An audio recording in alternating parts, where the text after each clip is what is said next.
Hey, how's everybody doing tonight? I am so excited to get this opportunity to share this lesson with y'all. I'm trying to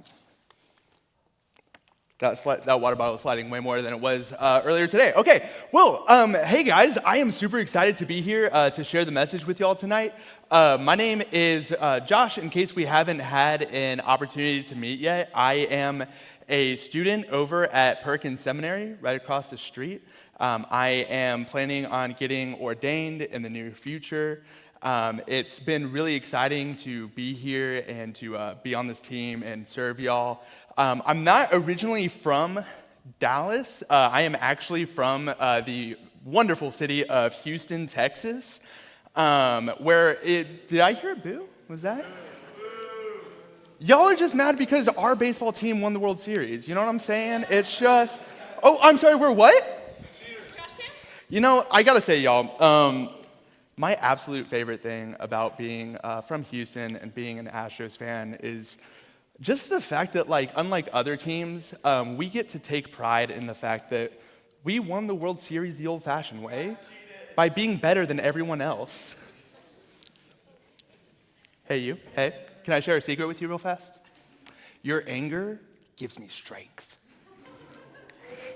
I actually want you to hold on to that anger because that's what we're going to talk about tonight. We are talking about anger. That's right, I tricked you. You fell right into my trap. We're talking about anger tonight. I had a lot of fun getting ready for this message because I got to talk to some of y'all this week, and I was just asking y'all, what things made you angry, what your pet peeves were, and it was really entertaining because y'all didn't even have to think about it. You just immediately had a laundry list and spilled all of this tea, and it was fantastic. I want to share some of it with y'all, just to see if we, see where we're at tonight. Let me know, how do we feel about people smacking when they're eating food? How do you feel? I can see some of y'all physically cringing right now. Good to know. Okay, so we don't like smacking, right? Who here has ever gotten angry when somebody interrupts you in the middle of a story? Yes, yeah, okay. What about, this is my personal pet peeve. When you tell a joke and nobody hears it, and then somebody else says the joke louder, and it kills. Everybody is dying laughing. Thank you. You know my pain. Who here has gotten mad at a teacher this week? Especially that one teacher who just has it out for you for some reason? Okay, all right. Who here has gotten mad at their coach for not letting them play enough, even though you are clearly the best player on the team? I love the confidence.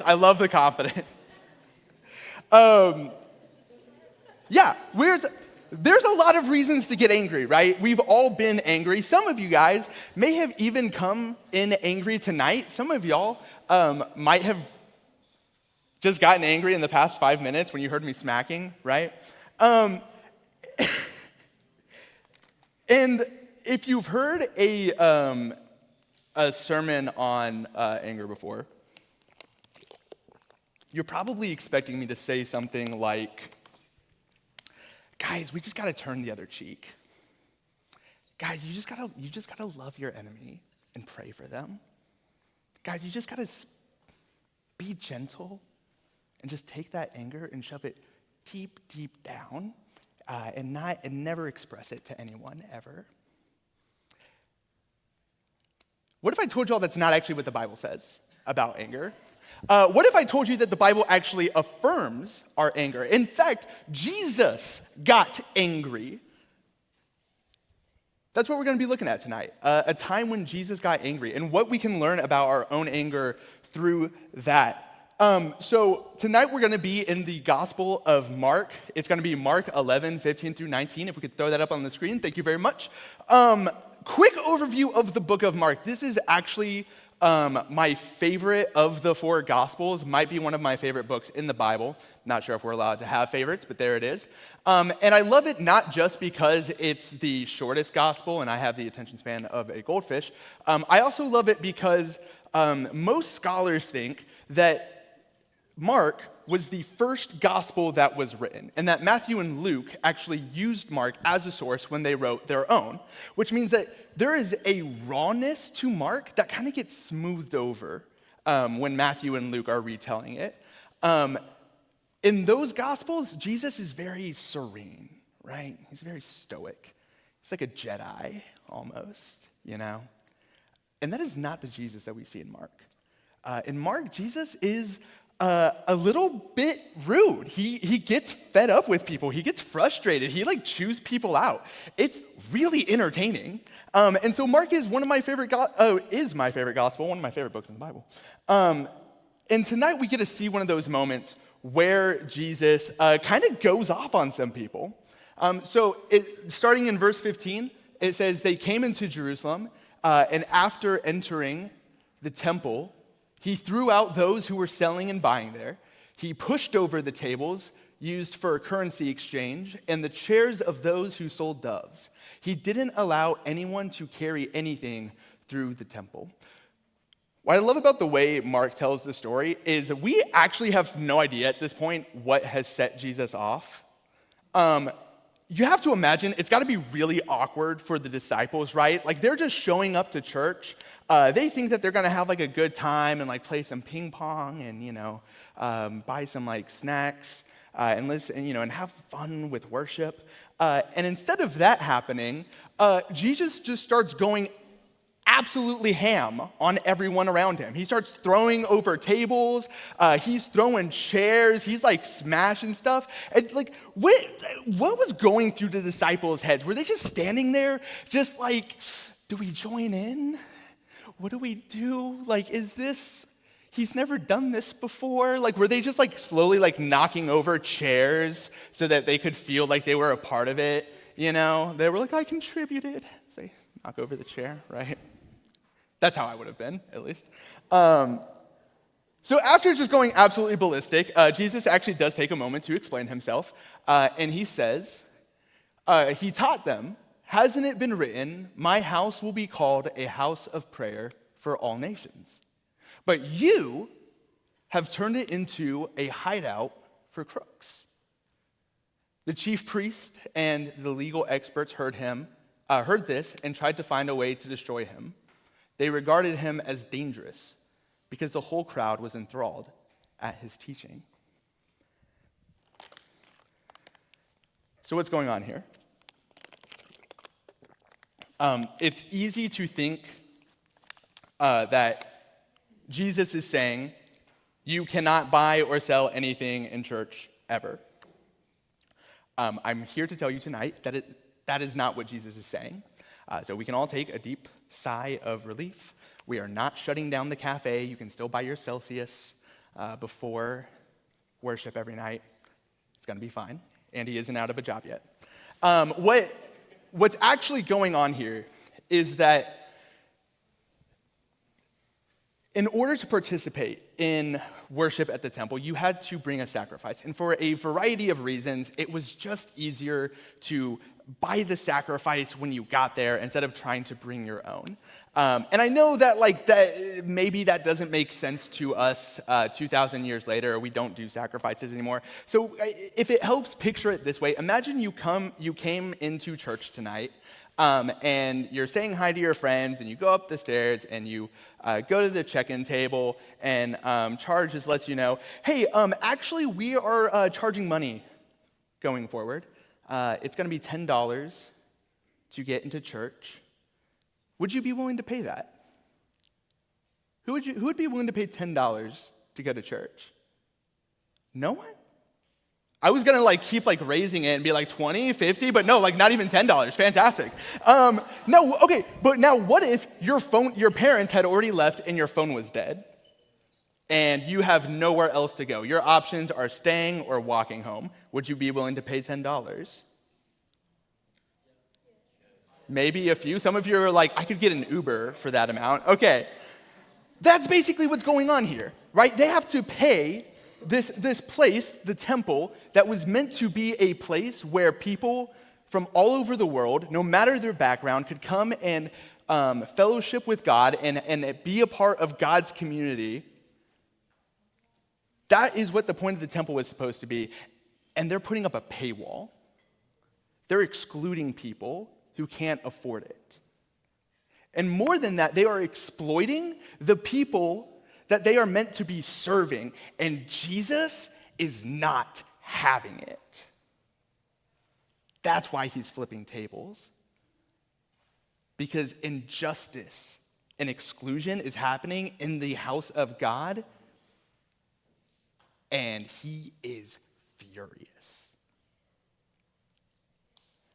And what I love about the way the story ends is Jesus makes his point, flips over his table, says his piece. The priest, like everybody's freaking out. Everybody's, the high priests are all angry, and then Jesus just goes, "Cool, good talk, guys," and leaves. Incredible. What a power move.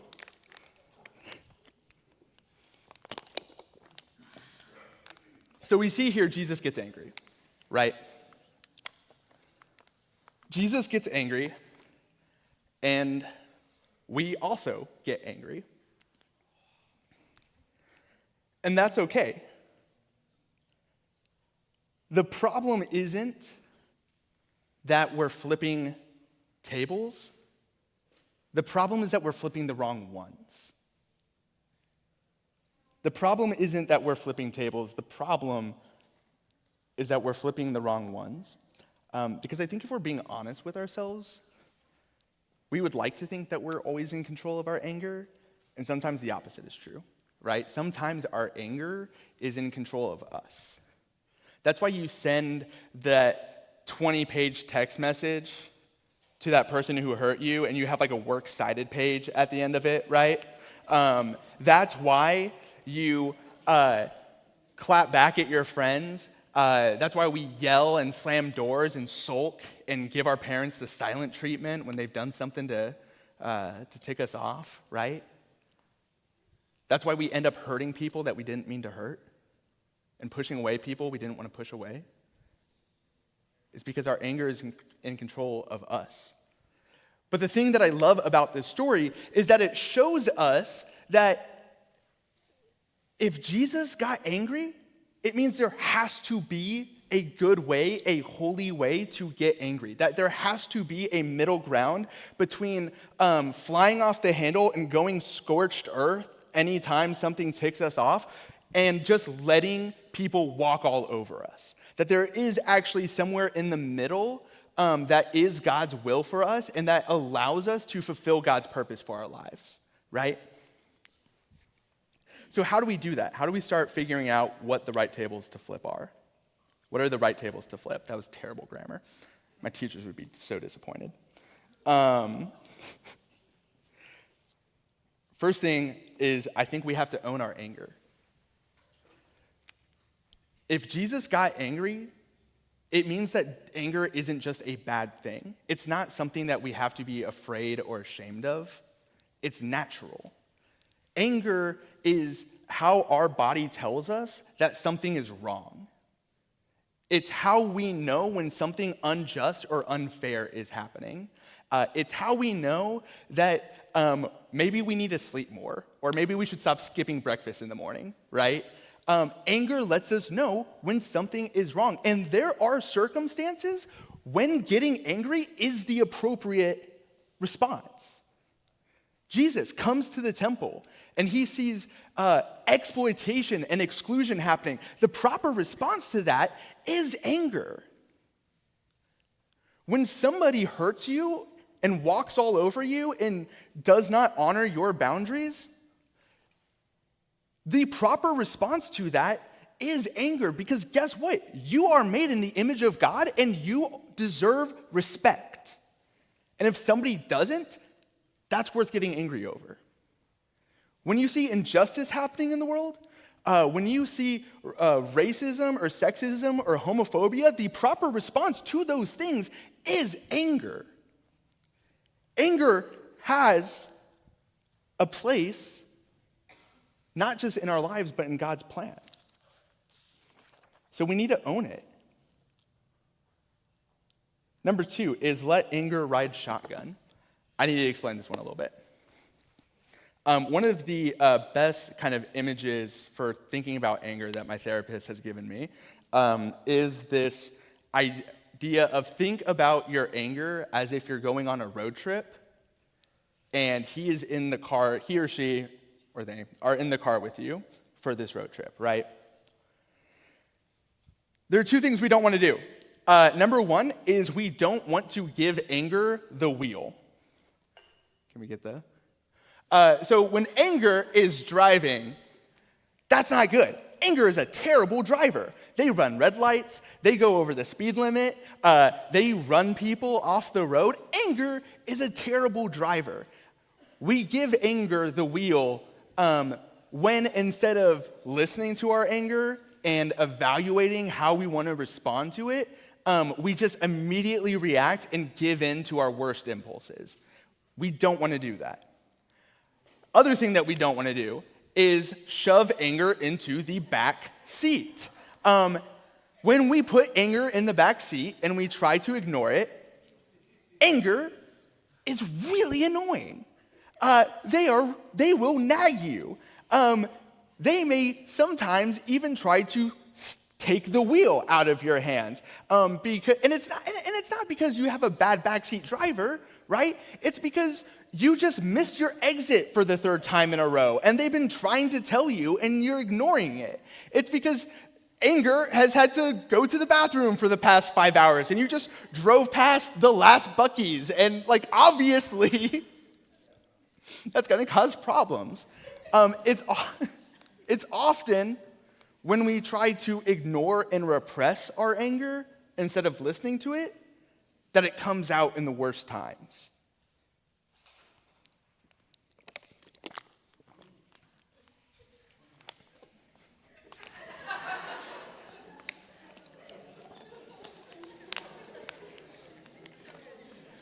Where anger belongs is riding shotgun. Y'all, when anger rides shotgun, they are an incredible road trip buddy. Their playlists are absolute fire.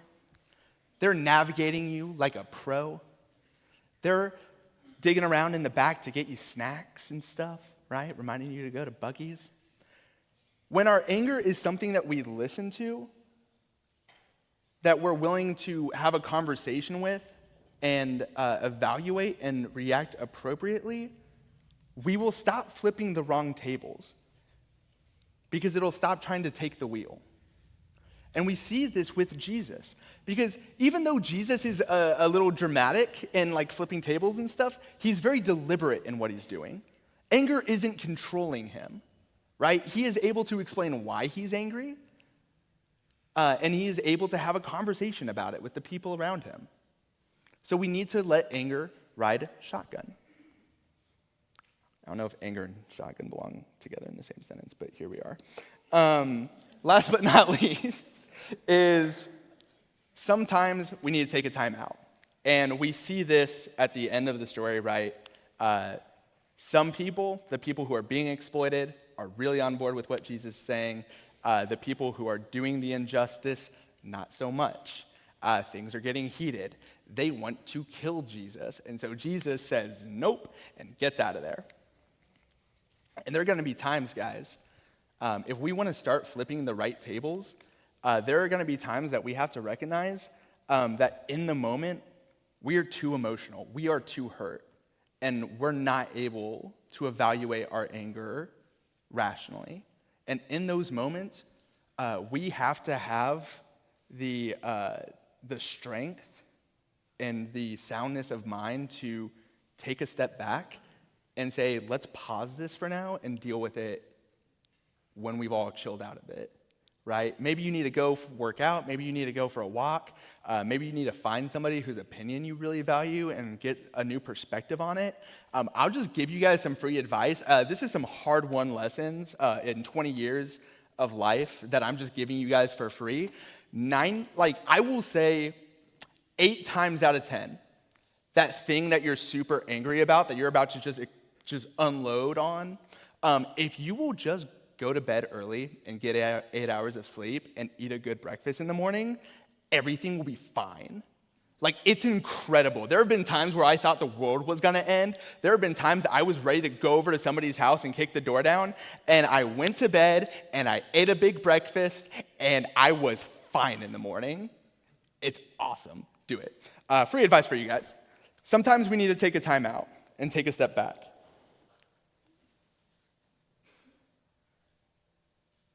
I think if we can do these things, it's not going to solve everything, but we will begin to be able to recognize what the right tables are and start flipping the right tables. If you guys don't hear anything else that I say tonight, I want y'all to take this away. Not only is it okay to flip tables, God actually calls you to flip the right tables. I think our anger can scare us sometimes, or maybe we're even a little ashamed of it, because it's a powerful emotion. It's like rocket fuel. And sometimes we've seen it used very poorly, either in ourselves or we've seen it in the lives of somebody that we love. And the thing about anger is, yes, it's very powerful, but that also means it can be incredibly motivating. It can be one of the best motivators you have. When you are using and processing your anger in a healthy way, you will begin to see the injustice in the world and fight back against it. You will begin to stand up for yourself and those around you. It can motivate you to really live into God's calling for your life and to really see God's kingdom come in an amazing way if we are willing to flip the right tables. And so that's my prayer for us tonight, is that by God's grace, we may be able to begin to do that. Would you guys please bow your heads and pray with me?